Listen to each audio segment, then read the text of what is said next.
Pertandingan panas antara Australia dan Indonesia di babak kualifikasi Piala Dunia 2025 akhirnya usai. Hasilnya Australia berhasil menang telak dengan skor 5-1 atas tim Garuda. Laga ini berlangsung di kandang Australia, di mana tim tuan rumah tampil agresif sejak awal pertandingan. Lalu, bagaimana jalannya pertandingan ini? Inilah ulasan lengkapnya. Sejak peluit pertama dibunyikan, Indonesia tampil cukup percaya diri. Tim Garuda bahkan mendapatkan peluang emas di menit 8, saat wasit menunjuk titik putih setelah pelanggaran di kotak penalti. Namun sayangnya, Kevin Dix yang maju sebagai eksekutor gagal memanfaatkan kesempatan emas ini. Tendangannya terbaca dengan baik oleh kiper Australia, membuat skor tetap 0-0. Australia yang terlepas dari tekanan justru semakin percaya diri. Mereka mulai mengambil alih permainan dengan serangan cepat dan tekanan tinggi. Hasilnya, di menit 18, Australia mendapatkan penalti setelah pemain Indonesia melakukan pelanggaran di dalam kotak terlarang.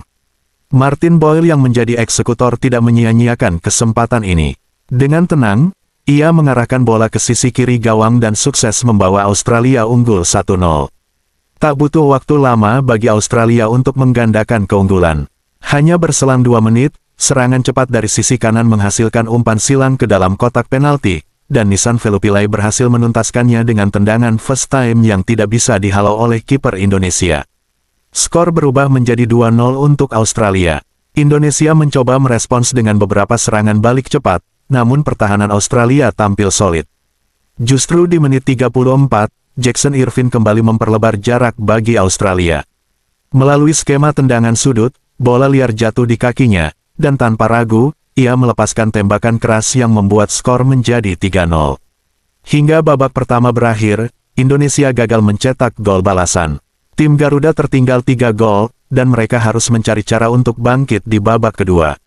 Memasuki babak kedua, Indonesia berusaha mengontrol permainan dengan penguasaan bola yang lebih baik. Namun, Australia tetap berbahaya dengan serangan balik mereka. Di menit 61, lini pertahanan Indonesia kembali kecolongan. Lewis Miller berhasil memanfaatkan bola muntah di dalam kotak penalti dan mengonversinya menjadi gol keempat untuk Australia. 4-0 untuk tim tuan rumah. Meski tertinggal jauh, Indonesia tetap berjuang.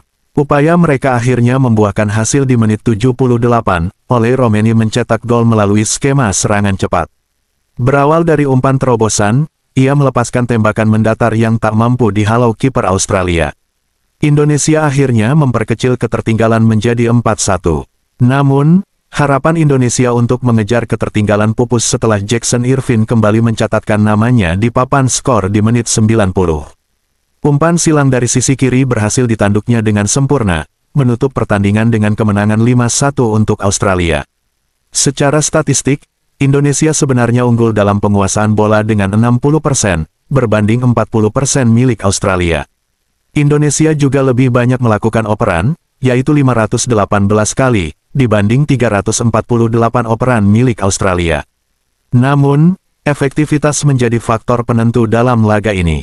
Dari 11 tembakan yang dilepaskan Indonesia, hanya 1 yang berbuah gol, sementara Australia sukses memaksimalkan peluang mereka dengan 5 gol dari 9 tembakan. Kekalahan ini tentu menjadi evaluasi bagi tim Garuda. Meski menguasai permainan, mereka masih perlu meningkatkan efektivitas serangan dan memanfaatkan peluang dengan lebih baik.